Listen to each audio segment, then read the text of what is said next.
All right, let's see. Where did it all start for me? I think fitness really started for me when I was a teenager. I was mountain biking a lot and I was falling around, doing some tricks. Got some big air and landed awkwardly, actually fractured my clavicle here and had my arm on a sling for 5 weeks. And I remember the doctor saying I need to build back my strength by lifting weights. I'd never lifted weights, so I quickly got some of the old school dumbbells. My dad got a bench from my cousin, I think, and we kind of kitted out the garage with a little home workout station. And I became infatuated with weight training. I wanted to learn everything there was about all the exercises, how to perform them. I clued up on all my nutrition. And so from that moment onwards, I felt that opened up the door for all of the competitions I would go and do. The magazines, I became privileged and honored to work with and to be in the magazines and to be on the covers. Yeah, there we go. That's how it started for me. I would say this has changed over the years. When I was competing, my training was different than it is now. So let's start with now. I like to train maybe 2 or 3 days on and I take a day off. I've learned to listen to my body much more now. For example, if I train chest and maybe arms, some triceps on a Monday, Tuesday I might go to legs and focus on legs, maybe a more lighter, higher volume because I hit my upper body with such intensity and I've learned the value of rest and recovery. So yeah, 3 days on, I might cycle from sort of heavy to a more lighter volume approach to my training. Then I'll take a rest day and I still might hit some cardio and do some abs, but nothing in the way of sort of big muscle group movements. And then when I come back on a Friday, I feel energized, I feel refreshed, I feel refocused, and I really want to get back to those heavy lifts. So that might be a back day. Big heavy barbell rows, big heavy pull downs, a lot of dumbbell work, single arm. I'm also big on focusing on my power movements first, but then also including some single arm isolateral movements so that I am, just like with bodybuilders and their approach to getting ready for the stage, you want to have a complete physique. And in doing that, you need to focus on some strength training, some big powerful movements as well, but also don't neglect those smaller muscle groups that we often don't think about when we train. But as a former competitor, as a bodybuilder, at least in my mind, you still gotta focus on those smaller muscle groups and train them just with that same intensity and mindset as you do the bigger ones. My favorite muscle group to train is probably my arms. And I think that's because you can see the arms when you train them. They're right in front of you. I like back as well. I go through periods where sometimes I'm really focused on wanting to train, to grow and build my back. And those are gonna be exercises like barbell rows, lat pull downs, seated rows. So I'm big on all of those, but I think biceps have to be one of my favorite muscle groups to train. And in the way of exercises, preacher curls. I love to isolate my biceps, especially towards the end of a workout. Powertec's got a great curl machine attachment. It's kind of like a preacher bench that you can adjust the angle of the pad.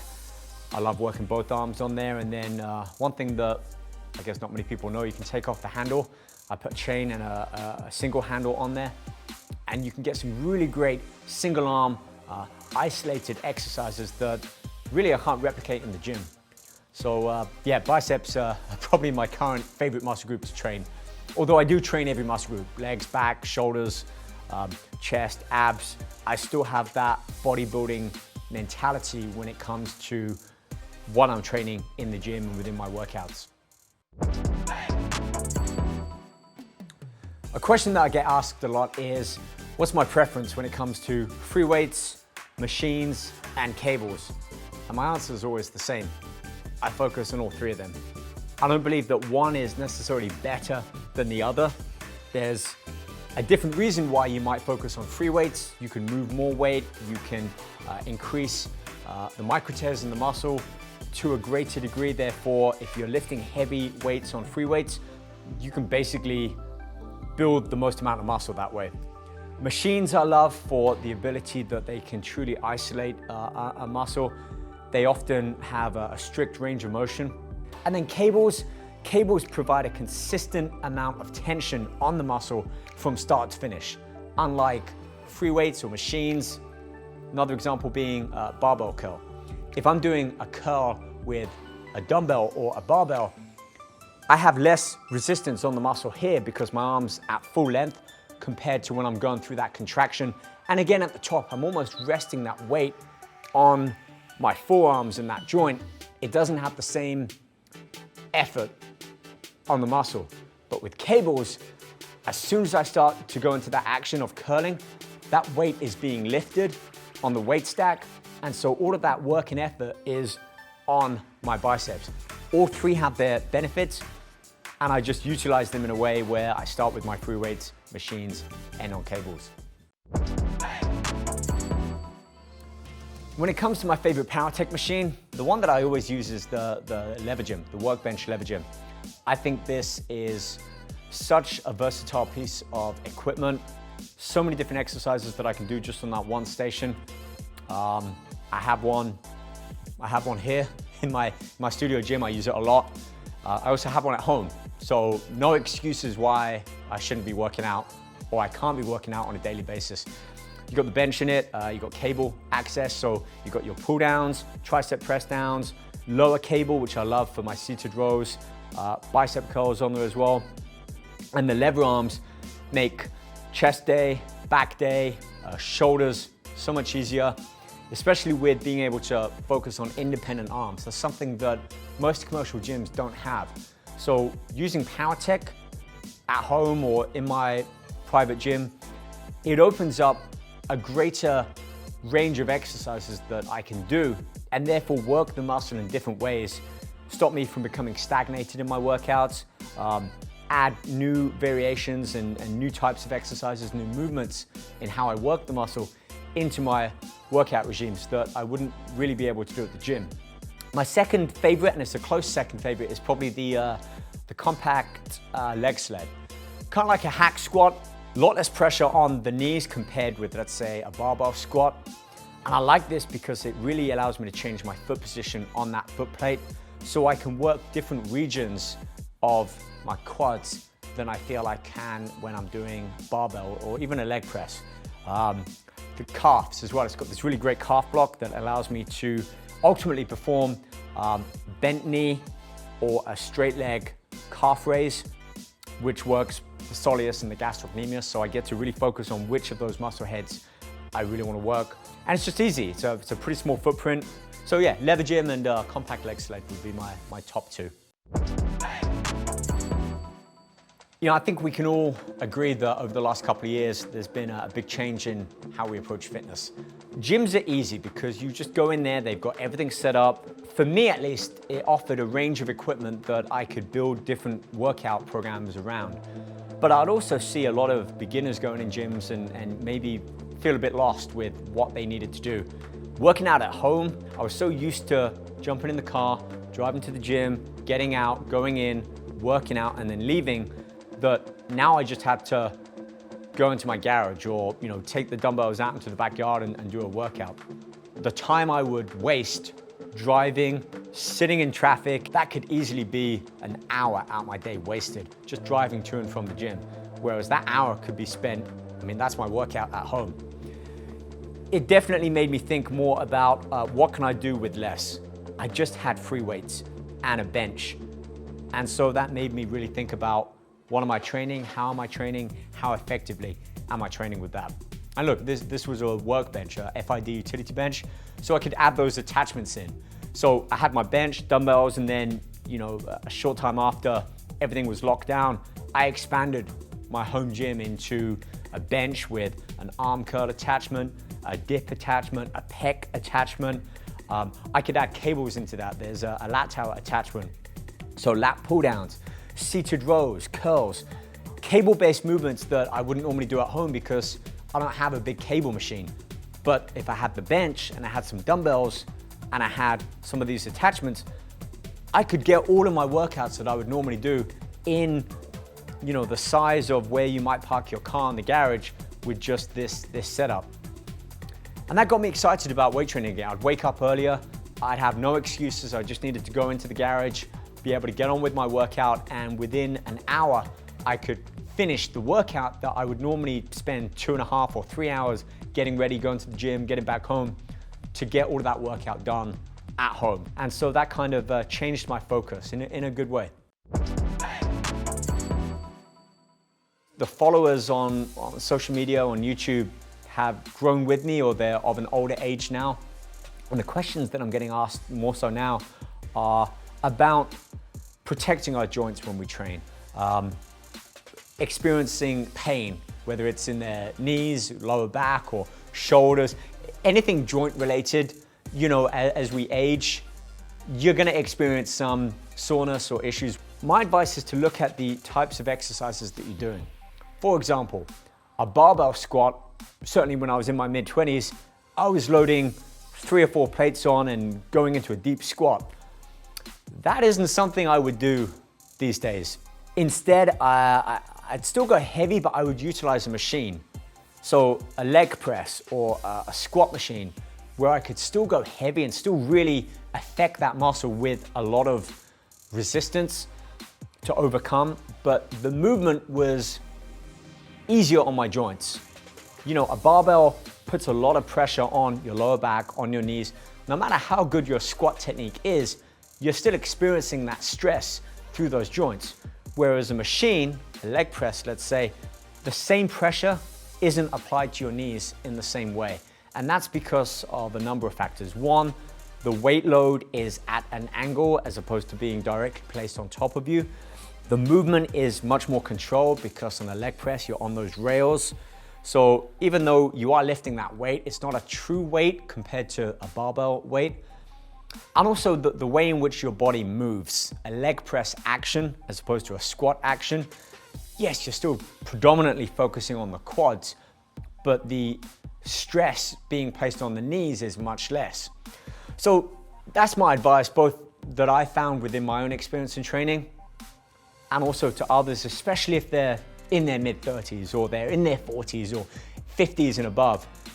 Include free weights for muscle building and strength training exercises, but build most of your workouts around machine-based exercises so you can still handle large amounts of weight safely and efficiently, but you're reducing the impact of that stress on your joints so that I can continue to train like this for many years, many decades to come, and still have that same passion that I know I started with, and I know I still have it now. So it's just something that I want to keep doing for many more years to come.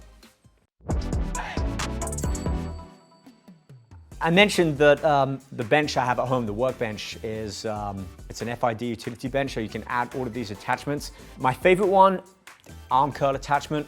It's just such a great preacher curl movement. Gives me a real focused contraction in my biceps when I'm training them. And I love that I can work both arms. I can put a chain on there, do some single arms. I can also hit triceps on it. I turn around on the bench, lean my back up against that back pad, and with a rope attachment and that chain, I can hit a really great overhead extension. So that, also the dip machine. I haven't found another movement that works my triceps quite the same as that dip machine attachment. So yeah, those two. Arms again, like I said, favorite muscle group to train. You're gonna find my favorite machines are pretty much arm related. For many years when I was competing, I followed the same kind of training approach. My training frequency, the exercises that I did, the weights that I was doing for many years pretty much remained unchanged. And that's because I was always focusing on maintaining muscle fullness, strict movements, my conditioning, and obviously diet and nutrition played a huge role in that. But the focus was getting my body right for the stage or photo shoots. Now, I still had that mindset, but if I'm not competing, there's no end goal in that sense. So my training is more kind of open-ended as opposed to here's my start and end point.